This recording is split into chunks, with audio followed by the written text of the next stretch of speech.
Revolver Rita cinema చూసొచ్చాను. Cinema ఎలా ఉందంటే స్టోరీ లైన్ అయితే ఇంట్రెస్టింగ్ గానే ఉంది. కర్మ ఈజ్ బూమరాంగ్. బట్ ప్లే అయితే చాలా అవుట్డేటెడ్ గా ప్రెడిక్టబుల్ గా అనిపించింది. ఎప్పుడో 10-15 ఇయర్స్ బ్యాక్ స్వామి రారా టైంలో రావాల్సిన సినిమా ఇప్పుడు వచ్చిందేమో అనే ఫీలింగ్ అయితే నాకు కలిగింది. సో అప్పుడు స్టార్ట్ చేసి ఇప్పుడు రిలీజ్ చేసినారో, లేకపోతే రీసెంట్ గానే స్టార్ట్ చేసి ఇప్పుడు వచ్చిందో, లేకపోతే ఆగిపోయి ఇప్పుడు రిలీజ్ చేసినారో నాకైతే తెలియదు. కానీ నాకైతే సినిమా చూసిన తర్వాత పర్టికులర్ గా ఆ ప్లే చూస్తే ఆ ఫీలింగే కలిగింది.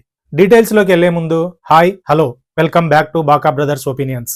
కొత్తగా వచ్చిన వాళ్ళు ఛానల్ను సబ్స్క్రైబ్ చేసుకోండి. ఆల్రెడీ ఫాలో అవుతున్న వాళ్ళు లైక్ చేయండి, షేర్ చేయండి, పక్కనున్న బెల్ ఐకాన్ కూడా క్లిక్ చేయండి. ఇంకా స్టోరీ విషయానికి వస్తే నలుగురు లేడీస్ అంటే ఒక మదరు, ముగ్గురు డాటర్లు. వీళ్ళు యాక్సిడెంటల్ గా పాండిచ్చేరిలోనే పెద్ద డాన్ ను మర్డర్ చేస్తారు. సో దీని తర్వాత వాళ్ళు ఈ మర్డర్ నుంచి ఎలా బయటపడినారు, అట్ ద సేమ్ టైం వీళ్ళు ఇంటి పెద్ద చావుకి రివెంజ్ ఎలా తీర్చుకున్నారు అన్నదే స్టోరీ. సో కర్మ ఈజ్ బూమరాంగ్ అని ఇందాక చెప్పిన కదా. సో ఇది బాగుంది. సో ఈ కర్మ అనేది లేడీస్ ఫ్యామిలీ ఉంటుందో వాళ్ళకు ఒక ఛాన్స్ ఇవ్వడం, అంటే ఒక ఆపర్చునిటీ ఇవ్వడం, మీరు రివెంజ్ తీర్చుకోండి అని. ఈ పాయింట్ అయితే బాగుంది. సినిమా స్టార్టింగ్ కూడా కర్మ ఈజ్ బూమరాంగ్ అనే స్టేట్మెంట్ మీద నుంచే స్టార్ట్ అవుతుంది. సో దాని తర్వాత 2 డిఫరెంట్ ప్లేసెస్లలో ఒకరు సూసైడ్ చేసుకుంటే ఇంకో ప్లేస్ లో మర్డర్ జరుగుతుంది. ఇది బాగుంది. ఇంకా దీని తర్వాత కీర్తి సురేష్ అంటే రీటా ఫ్యామిలీ ఎస్టాబ్లిష్మెంట్, ఆ సెటప్ ఇదంతా అయిన తర్వాత పాండిచ్చేరి డాన్ చంపాలని ఆపోజిట్ గ్యాంగ్ ఒక స్కెచ్ గీస్తారు. సో దీంతో వీని హనీ ట్రాప్ చేస్తారు. ఇప్పుడు ఏంటి, వీడు ఒక అడ్రస్ చెప్తే మిస్ అయ్యి ఇంకో అడ్రస్కి వెళ్తాడు. సో అది రీటా హౌస్. అది ఇక్కడ ఒక చిన్న మిస్అండర్స్టాండింగ్ జరిగి ఆ డానుకు ఈ ఫ్యామిలీ కొట్టి చంపుతారు వాడిని. సో ఇంతవరకు కూడా కొంచెం ఇంట్రెస్టింగ్ గానే అనిపించింది. అరే ఇక్కడ నుంచి బాగుంటుందేమో అనేది ఒక చిన్న క్యూరియాసిటీ అయితే బయలుదేరింది. ఎందుకంటే నలుగురు లేడీస్ వీడు డాన్ అంటున్నారు, కొంచెం ఎక్స్పెక్ట్ చేస్తాం. అక్కడే మన బ్యాడ్ టైం స్టార్ట్ అవుతుంది. ఇంకా అక్కడ నుంచి ప్లే టిల్ క్లైమాక్స్ వరకు చాలా ప్రెడిక్టబుల్ గా బోరింగ్ గా పోతూనే ఉంటుంది.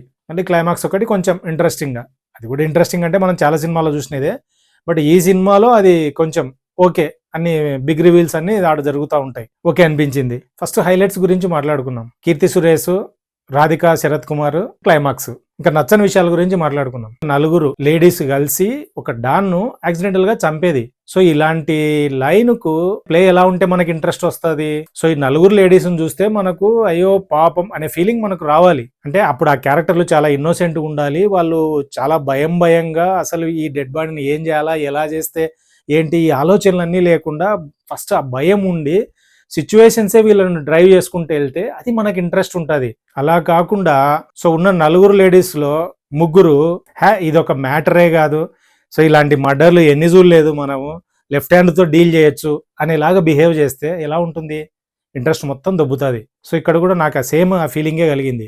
ఇదేదో డైరెక్టర్ హీరో కోసం రాసుకున్నట్టుంది. హీరో డేట్స్ లేకనో లేకపోతే అక్కడ వర్కౌట్ కావడం లేదని ఈమెకు చెప్పినట్టున్నట్లుంది తప్ప ప్రాపర్ గా ఆ లేడీస్ వీళ్ళ ఆ ఇన్నోసెన్స్ అదైతే రాలేదు.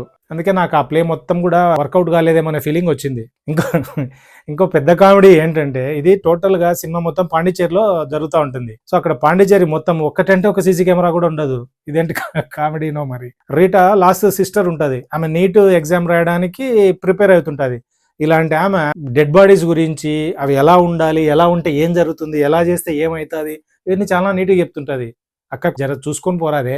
నెక్స్ట్ మొబైల్ లొకేషన్ ట్రేసింగ్ ఉంటుంది సినిమాలో, దాదాపు ఒక 4-5 టైమ్స్ వస్తుంది. సో ఇది కూడా ఎంత కామెడీగా ఉంటుంది అంటే నెట్వర్క్ వాళ్ళు లేకపోతే పోలీసు వాళ్ళు కూడా ఇంత సింపుల్ గా అది చేయలేరేమో. డాన్ మర్డర్ జరిగిన తర్వాత ఈ నలుగురు లేడీస్ కలిసి ఈ బాడీని ఒక ప్లేస్ లో డిస్పోజ్ చేయాలనుకుంటారు. అట్ ది సేమ్ టైం ఏంటంటే ఈ డెడ్ బాడీ ఇంకో గ్యాంగ్ కు, మార్టిన్ అనే గ్యాంగ్ కు వాళ్ళు కావాలా. సో వీళ్ళు ఎప్పుడు డిస్పోజ్ చేస్తారా ఆ డెడ్ బాడీని లిఫ్ట్ చేద్దామని వాళ్ళు వెయిట్ చేస్తుంటారు. ఇది ఆల్మోస్ట్ ప్రీ క్లైమాక్స్ వరకు ఇదే ప్లే. ఇది చాలా ఇంట్రెస్టింగ్ ఉంటే మనకు మస్తు క్యూరియాసిటీ, మస్తు ఎంజాయ్ చేస్తాం. బట్ అది ఏం ఉండదు.